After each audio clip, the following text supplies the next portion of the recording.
Next up, it's Linda from Conway. Her question is, I just lost my father within the last 6 months.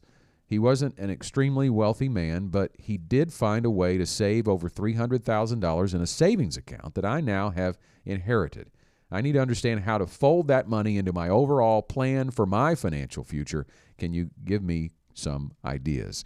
Our condolences, Linda. Sorry on the loss of your father. And a mindset is a big part of this. Do you know what his wishes were for that money?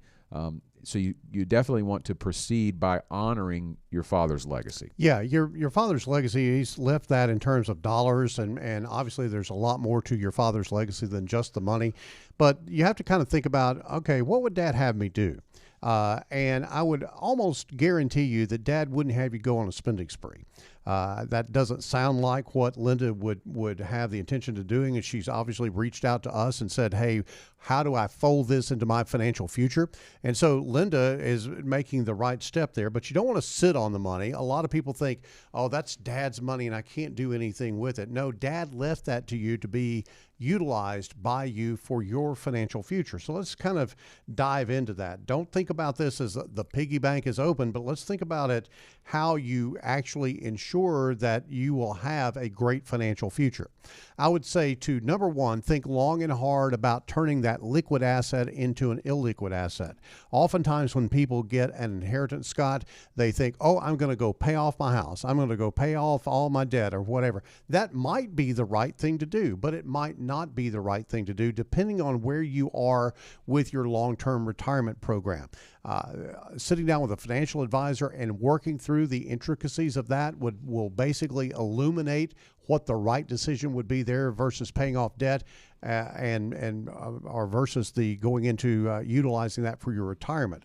So I think there's ways that you need to consider using that to increase your cash flow and grow your wealth. And so I think those are some key things that we can just in broad brush talk about as far as Linda's concerned. Yeah, and I think taxation matters. She says it's in a savings account, so we're going to assume this is already cash in an after-tax account. Probably not really worried about taxation there, but to anybody else who is in this situation of inherited money, you need to know the tax consequences of what you do. If you inherited an IRA, you're going to be strapped a little bit. There's going to be a law that tells you have to take it out in over 10 years, and you need some help strategizing there for sure. So taxation matters. Retirement, going back to that ready retire process, John, even for Linda here, don't know how long away she is from potentially retiring, but knowing when she says folding that money into her overall plan, how much of it needs to go into it? Does it all need to go?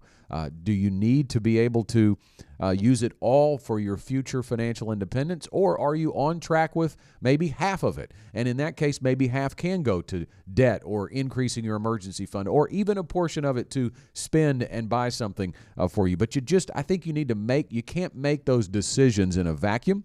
You have to have a plan in place. That's how I look at it, even in my personal life. When I have a lump sum that I maybe have to make some decisions on, I have to know how it is, what impact it makes to my future financial independence if I pull it from here and move it over here. Yeah, I think not to geek out on this, but I will tell you, when you have a lump sum of after-tax money, it changes the dynamic of your taxation in retirement if you're going to use that lump sum in retirement, meaning that most people, as you said earlier, Scott, have qualified money that they're using in retirement, meaning they haven't paid any taxes on that money. And so 100% of that money is taxable. Blending in an income stream that is after tax or non-qualified, you've already paid the tax on that, can soften the blow as far as your overall taxation is concerned in retirement. We've got software to actually analyze that and help you to make the right sequencing decision as far as when to take the qualified money versus the non-qualified money.